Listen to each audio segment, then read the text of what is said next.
बिस्मिल्लाहिर्रहमानिर्रहीम। अल्लाहुम्मा सल्ली अला सय्यिदिना व मौलाना मुहम्मदिन मुबारक वसल्लम। तो हस्बे वादा आज हम अपनी इस सिटिंग में इख्तिसार के साथ हॉस्पिटल फार्मेसी का जायज़ा लेंगे। तो हॉस्पिटल फार्मेसी से मुराद फार्मेसी की वो ब्रांच है जो विद इन द हॉस्पिटल काम कर रही है और वो मरीज़ों को अद्वियात मुहैया कर रही है विद इन द हॉस्पिटल। तो हॉस्पिटल को देखा जाए तो एक बड़े हॉस्पिटल के अंदर सिर्फ एक फार्मेसी नहीं होती, उसमें मुख्तलिफ उसकी ब्रांचेस भी हो सकती हैं। यानी एक बड़ा हॉस्पिटल है तो उसमें क्या होगा, एक उसकी होगी मेन फार्मेसी, फिर उसमें जितने मुख्तलिफ डिपार्टमेंट हैं, फ़र्ज़ किया उसमें एमरजेंसी का डिपार्टमेंट है तो एमरजेंसी के अंदर एक छोटी सी फार्मेसी हो सकती है अलहदा। ऑपरेशन थिएटर की अद्वियात के लिए ऑपरेशन थिएटर के अंदर एक फार्मेसी बन जाएगी। इस तरह इनडोर पेशेंट के लिए वार्ड के अंदर फार्मेसी होगी।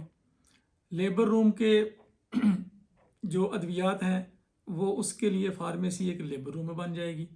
और इसी तरह जो आउटडोर पेशेंट हैं, यानी जो मरीज़ आते हैं हॉस्पिटल में चेक कराया और फिर चेक कराने के बाद चले गए, वहाँ पे एडमिशन नहीं हुआ, वो आउटडोर फार्मेसी से मेडिसिन ले लेते हैं। यानी मेन फार्मेसी एक होगी और उसकी सब ब्रांचेस जो हैं वो मुख्तलिफ डिपार्टमेंट में हो सकती हैं। तो जो इसका मेन जो इंचार्ज होगा, हेड होगा इस फार्मेसी का, वो होगा फार्मासिस्ट। तो अगर हम देखें तो मेन फंक्शन जो है वो क्या है एक फार्मेसी हॉस्पिटल फार्मेसी में, तो एक तो ये है कि हॉस्पिटल के अंदर जो मेडिसिन इस्तेमाल होती हैं उनकी परचेज करना। एक फंक्शन ये है कि जो पैरामेडिकल स्टाफ है उनको मेडिसिन के बारे में ट्रेनिंग देना। फिर एक होता है कि अच्छे हॉस्पिटल के अंदर टोटल पैरेंटल न्यूट्रिशन, यानी उसको हम कहते हैं TPN, इसकी प्रेपरेशन करना, ये भी हॉस्पिटल के अंदर फार्मासिस्ट का काम है। ये जो जिसको हम टोटल पैरेंटल न्यूट्रिशन का नाम दे रहे हैं, ये किसी इंडस्ट्री में नहीं बनती, क्योंकि ये पेशेंट की नीड के मुताबिक बनती है। डॉक्टर साहब क्या करते हैं कि वो मरीज़ की हालत के मुताबिक प्रेस्क्रिप्शन लिखते हैं कि इस मरीज़ को इस न्यूट्रिएंट की ज़रूरत है, इतनी कैलोरीज की ज़रूरत है, और फिर वो हॉस्पिटल में फार्मासिस्ट वो चीज़ तैयार करके देता है। इसको हम कहते हैं टोटल पैरेंटल न्यूट्रिशन, और ये भी हॉस्पिटल का ही काम है, हॉस्पिटल फार्मासिस्ट का काम है। फिर हॉस्पिटल में इस्तेमाल होने वाली अद्वियात की फार्मूलरी तैयार, ड्रग फार्मूलरी, यानी कि हॉस्पिटल के अंदर कौन कौन सी मेडिसिन इस्तेमाल होगी, किस किस कंपनी की इस्तेमाल होगी, ये भी सारा काम जो है ये हॉस्पिटल फार्मासिस्ट का ही है। तो अगर हम इसको वन बाय वन थोड़ा सा देखें तो सबसे पहले आ जाता है इसमें कि जो मेडिसिन की परचेज होती है, तो मेडिसिन की परचेज का हॉस्पिटल के अंदर क्या तरीकाकार हो सकता है। अगर आप अपने घर में देखें तो घर का जो सरबराह है, अगर वो खुद जाए बाज़ार में और जाके वो मुख्तलिफ चीज़ें ख़रीद के ले आए और घर वालों से किसी से पूछे ही ना कि आपकी ज़रूरत क्या है, तो ख़ुद सोच लें कि वो घर जब चीज़ें लेके आएगा तो उसकी क्या बनती है। फिर कोई किसी चीज़ को पसंद नहीं करेगा, ना बेटी अपने कपड़े पसंद करेगी, ना बेटा अपनी शर्ट पसंद करेगा, कोई भी पसंद नहीं करेगा। वो कहेंगे जे जहाँ से ले आए वापस कर आओ, हमें नहीं पसंद। किचन का सामान ले आए तो घर में जो ख्वातीन बड़ी वो पसंद नहीं करती कि ये आप क्या उठा के ले आई हैं, ये पत्ती फलानी फला लेके आनी थी, ये तो आप जो चीनी लेके आए ये बारीक है, मोटी है, इस किस्म की चीज़ें सामने आएंगी। इसी तरह हॉस्पिटल को देखें, अगर आपने अपनी मर्जी से सारे हॉस्पिटल की परचेज के लिए मेडिसिन खरीद ली, सारे अस्पताल में इस्तेमाल के लिए आप मेडिसिन परचेज कर लिया आपने, तो क्या होगा, वो फिर काम नहीं चलेगा। इसलिए तरीकाकार ये होता है कि जिस तरह घर में चीज़ें लाने के लिए बेटी से पूछते हैं कि तुम्हारे कपड़े कैसे लाऊं, बेटे से पूछते हैं तुम्हारी शर्ट कैसे लाऊं, बीवी से पूछ के जाते हैं कि तुम्हारे किचन के लिए क्या क्या चीज़ की ज़रूरत है वो लेके आएँ। तो इसी तरह जब हॉस्पिटल में आप इंचार्ज के तौर पे काम कर रहे हैं फार्मेसी में, तो हर डिपार्टमेंट से पूछें। ऑपरेशन थिएटर वालों से पूछिए आपकी डिमांड क्या है, इनडोर वालों से पूछें आपकी डिमांड क्या है, आउटडोर फार्मेसी से पूछें आपकी डिमांड क्या है। एमरजेंसी वाले बताएंगे कि हमें एमरजेंसी में किस किस चीज़ की ज़रूरत है वो लेके आएँ। इसी तरह जो लेबर रूम वाले हैं वो बताएंगे कि लेबर रूम में हमें इन मेडिसिन की ज़रूरत है वो लेके आएँ। अगर आप उनकी ज़रूरत के मुताबिक ये सारी चीज़ें लेके जाएंगे, वो मेडिसिन आप परचेज करेंगे, तो फिर हॉस्पिटल एक अच्छे तरीके से चल सकता है।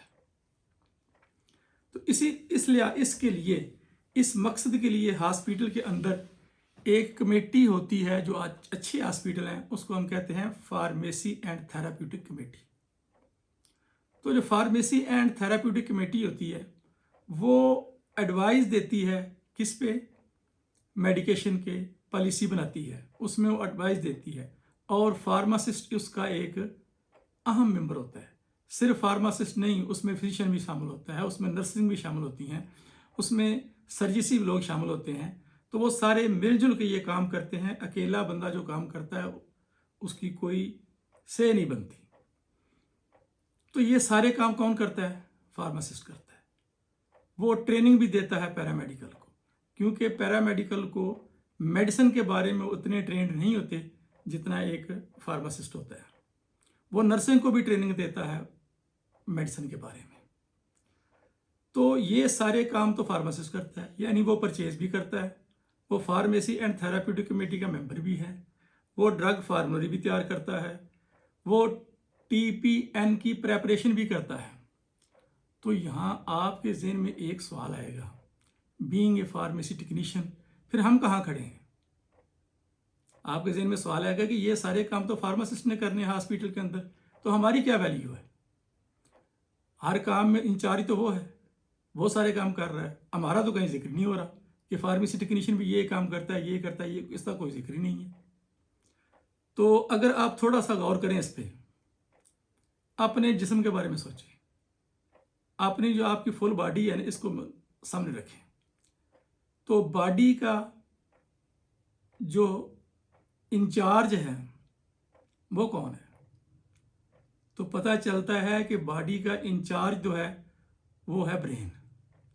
पूरे जिस्म को कंट्रोल कौन करता है? ब्रेन। जिस्म के जितने भी अफ़आल हैं सारे को सारे कंट्रोल होते हैं थ्रू ब्रेन। इसी तरह वो जो पूरा सिस्टम है फार्मेसी का, वो कंट्रोल कौन कर रहा है? फार्मासिस्ट। फार्मासिस्ट और पूरे फार्मेसी के सिस्टम को कंट्रोल कर रहा है, वो कंट्रोलिंग पावर वो है। जिस तरह के बॉडी के अंदर ब्रेन है, अब अगर आप ब्रेन की जो है हालत उसको समझ लें तो आपको फार्मेसी टेक्नीशियन का रोल भी समझ में आ जाएगा। वो इस तरह कि ब्रेन जो कंट्रोल कर रहा है उस ब्रेन को आप अलग करके एक जगह रख दें, तो बताएं ब्रेन वो कुछ कर सकता है?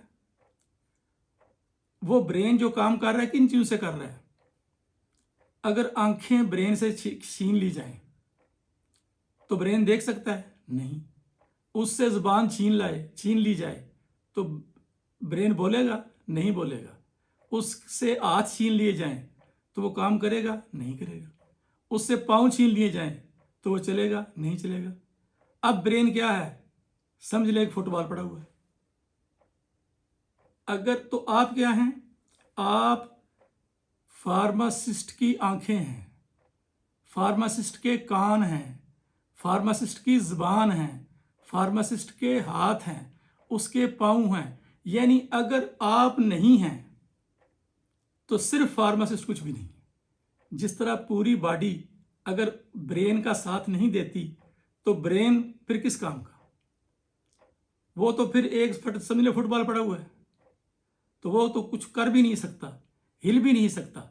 सारे काम उस वक्त होते हैं जब बॉडी साथ देती है ब्रेन का। तो इस तरह जब फार्मेसी टेक्नीशियन, फार्मेसी असिस्टेंट या दूसरा पैरामेडिकल स्टाफ फार्मासिस्ट का साथ देगा तो फिर वो एज ए इंचार्ज अपनी सारी ड्यूटी सर अंजाम दे सकेगा वगरना नहीं। आप हॉस्पिटल में देखें, एमएस साहब हैं, एमएस साहब बैठे हुए हैं अपने ऑफिस में, नर्सिंग स्ट्राइक कर लें, डॉक्टर स्ट्राइक पे चले जाएं, पैरामेडिकल स्टाफ सारा स्ट्राइक कर ले, इंचार्ज तो एमएस साहब है ना, एमएस साहब क्या कर लेंगे? कुछ हॉस्पिटल का काम चलेगा? नहीं चलेगा। जहां तक कि अगर सिर्फ हॉस्पिटल के स्वीपर काम छोड़ दें तो काम नहीं चलता। तो क्या है, जब पूरी बॉडी का एक एक पुर्जा काम करेगा तो फिर एक सिस्टम चलता है। इसी तरह फार्मेसी का सिस्टम नहीं चलता अगर उसमें से फार्मेसी टेक्नीशियन को निकाल दिया जाए। तो आप उस फार्मासिस्ट की, जो आपका इंचार्ज है, आप उसकी आंखें हैं, उसके कान हैं, उसकी ज़बान है, उसके हाथ हैं, यानी आप अगर साथ नहीं देंगे तो वो अपनी सर्विसेज बखूबी अंजाम नहीं दे सकेगा। तो इससे समझ लें कि आपकी अहमियत क्या है। इसको अगर अपनी बॉडी को सिर्फ समझ लें तो एक ऑर्गेनाइजेशन के अंदर पता चल जाएगा आपको कि आपकी कितनी अहमियत है और आप कितने काम के बंदे हैं। तो आज मैं चाहता था कि साथ इसके शामिल करूं क्लिनिकल फार्मेसी को भी, लेकिन चूंकि इसमें थोड़ा सा ये लंबा हो रहा है तो फिर इसी पे इत्तफाक करते हैं और कल इंशाअल्लाह हम क्लिनिकल फार्मेसी पे थोड़ा सा डिस्कस करेंगे। अल्लाह हाफ़िज़।